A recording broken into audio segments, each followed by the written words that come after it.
What's up, everybody? Wanted to do a quick video here. I didn't have my lunch and I want to rant. So there's been a couple of things going on the last couple of days that really have grinds my gears, and this is another grinds my gears episode. And check us out tonight. I'm playing at Xbox at 8:45. With Kid Smooth, Merc, Gaming Addict, and Frogs. We're gonna have some good topics tonight. I'm sure we're gonna have a lot of controversy because I'm probably gonna bring some of this drama to it, because I'm just it kind of goes on to my first video, I think, when I started about accepting. And a couple of things happened today, and most recent thing that just happened was the PlayStation just dropped its PSN games, which are Bloodborne, Ratchet and Clank. They added another game, I think Mighty Number 9, some from cross-buy with Vita, and they work on PlayStation 4. And so there's probably like 4 games for that. But the big headliners are the Ratchet and Clank and the Bloodborne, 2 exclusive games from PlayStation. Last week, Microsoft announced their games with gold, and I'm going to bring it up for a second. In March 2018, games with gold are Blood Dragon for the Xbox One and Superhot, which Superhot is a pretty good game. Yeah, Superhot's a good game. And then they got their 2 360 games, which is Brave, Disney game, and Quantum Conundrum. And the thing is I don't have any problem per se with them giving the games with gold games, but I think in comparison to their with Games Pass lineup is Sea of Thieves, Rise of the Tomb Raider, Super Lucky's Tales, Resident Evil Revelation 2, Oxenfree, Sonic CD, and the Final Station, and Eurofishing. And right before they announced the March Game Pass games, people were going over games with gold, and everybody was kind of going, wow, those games are pretty low-key. They're not really that good. And, is Game Pass getting the better games on a monthly basis than games with gold? And there were a bunch of videos going on about comparing what games with gold was, and since Game Pass came out, and there really hasn't been super stellar games in games with gold, and this really isn't nothing new. They did have, I think, Forza. They did bring Forza 5, which they didn't do Forza 6 or any Forza Horizons, but they did Forza 5, I think, back in the fall of last year, but nothing very memorable. And I think since Game Pass has been announced, and more recently of the end of the last year, like Sony has been just bringing big blockbuster games to their PSN service, like big games. They did Deus Ex, they did Until Dawn, like they're big games, like, and exclusive games too.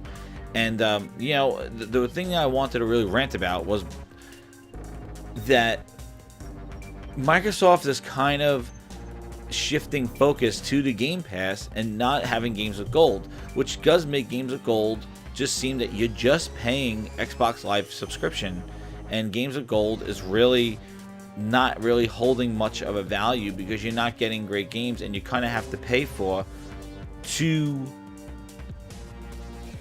subscriptions in order to get good games. And another thing too is that Sea of Thieves with Game Pass is great. I could play Sea of Thieves for $10, but guess what? You need Xbox Live to play that game because it is an online-only game.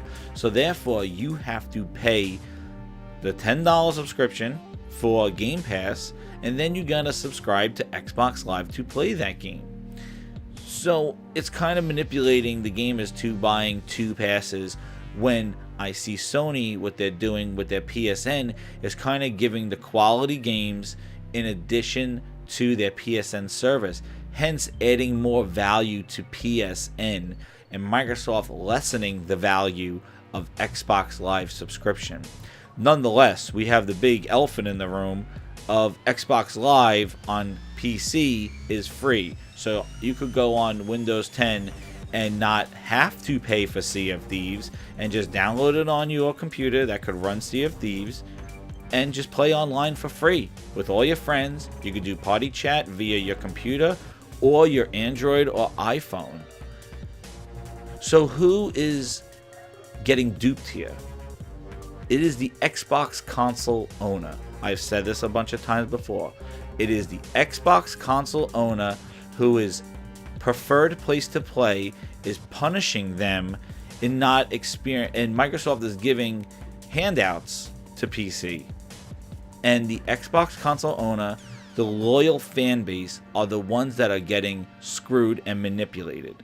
And I think that instead of accepting this because you're an Xbox fan, we should be calling this out and not giving excuses going, well, Game Pass is the better value. It makes Microsoft money. Like Netflix is going to make money. Microsoft's going to make money. So it's a smart business decision. And that brings me to my second rant. Why, when we speak about Microsoft and Xbox, are we talking about business decisions? Of course it's a business. Of course it is.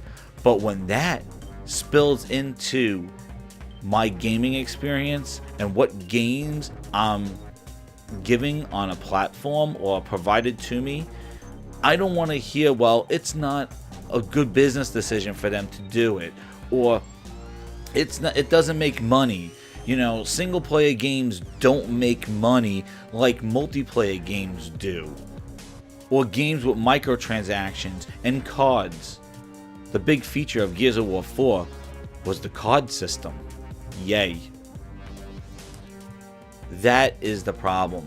Is why do we talk about business? When Sony did Crash Bandicoot, were people going like, oh, how much did they spend on remastering that game?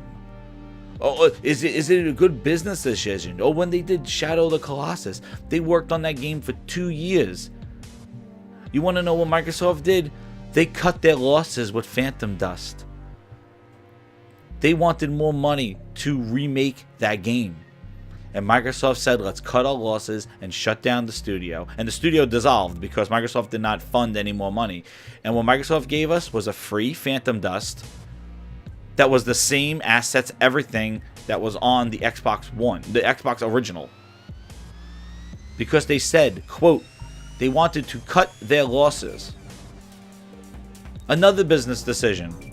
Let's cancel Scalebound. Now, I don't know what that game is, and I know people cringe when they hear, like, why are we bringing this up now? But you gotta look outside the green. You need to see Scalebound. It looked like Dante, right? From Capcom and Devil May Cry. And they will find big bosses, big monsters like Monster Hunter.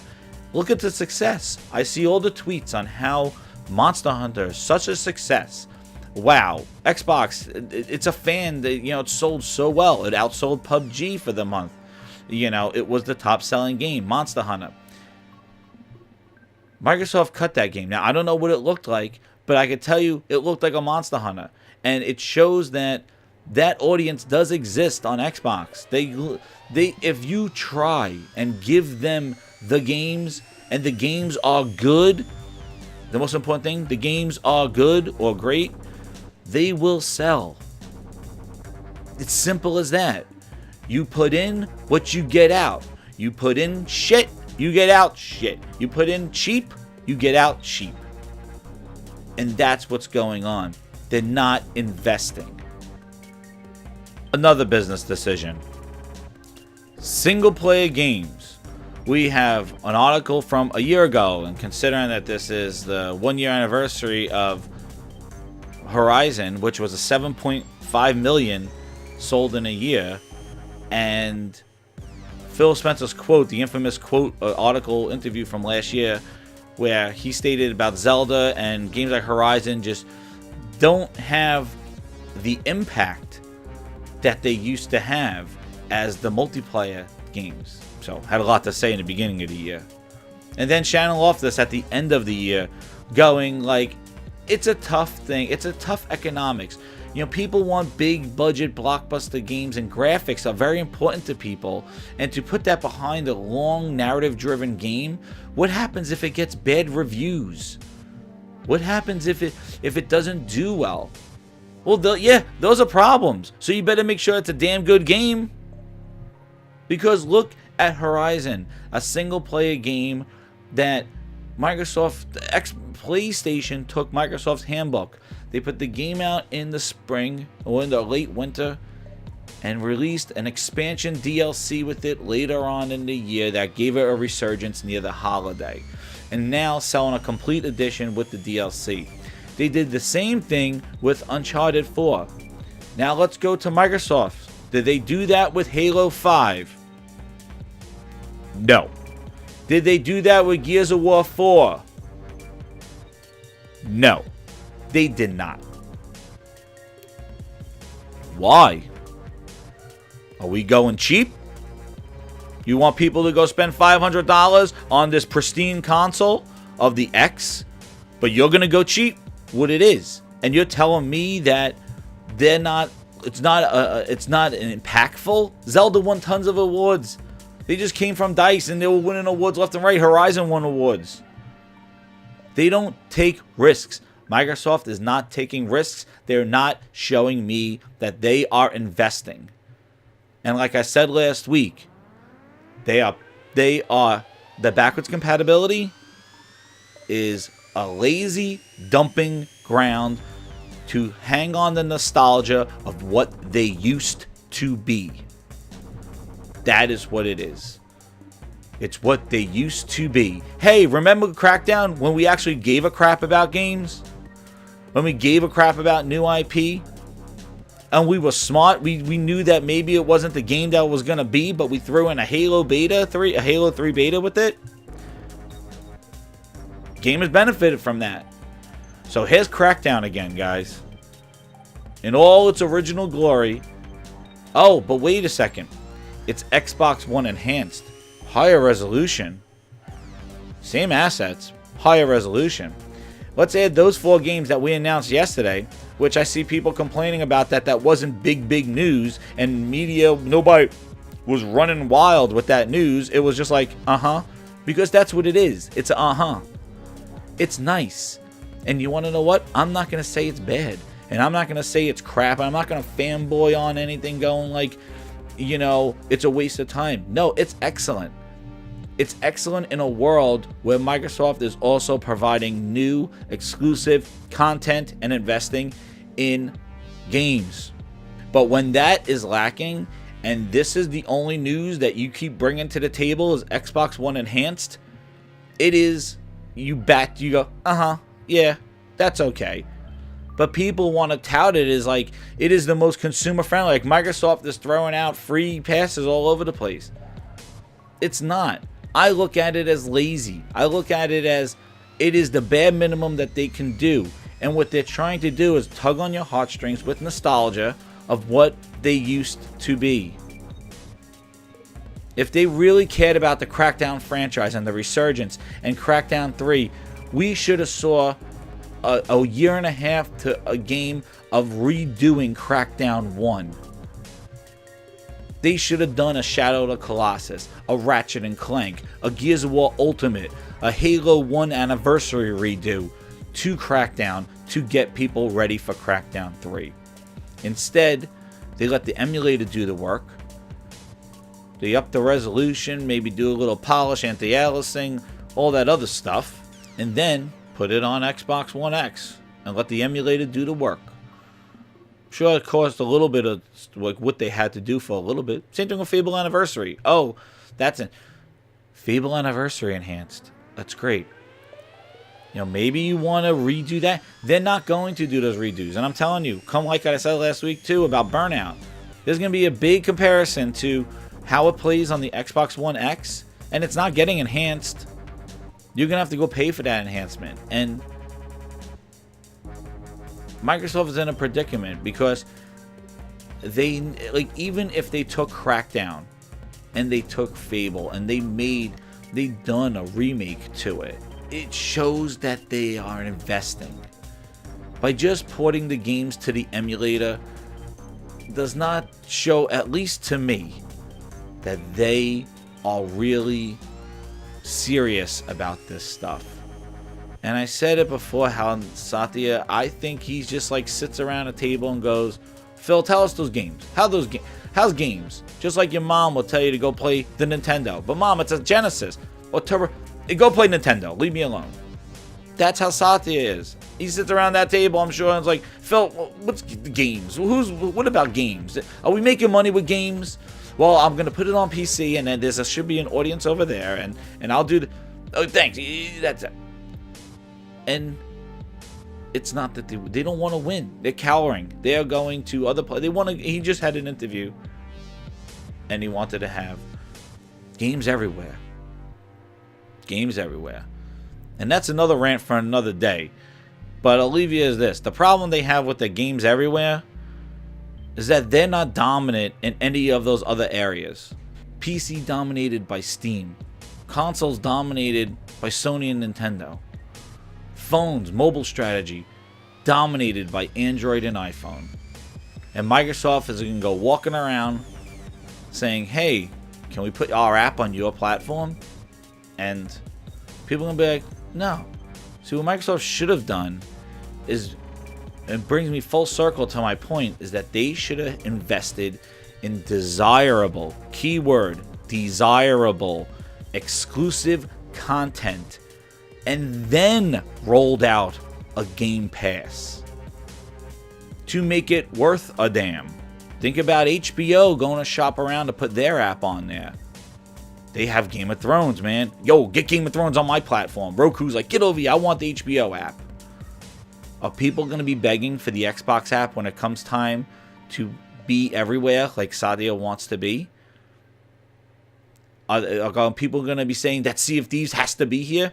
Who knows? Maybe Sea of Thieves takes off. But for what I played, I'm not impressed. And I think that game is going to be a trickle-out game. And now look, that game is going to be, oh, we added McCracken, but we want to add some other bosses to it too. Oh, look, July's content, we're adding a whale, a killer whale. Get those subscriptions. You know what, guys? We're going to add a new gun, a new island, a new mission type.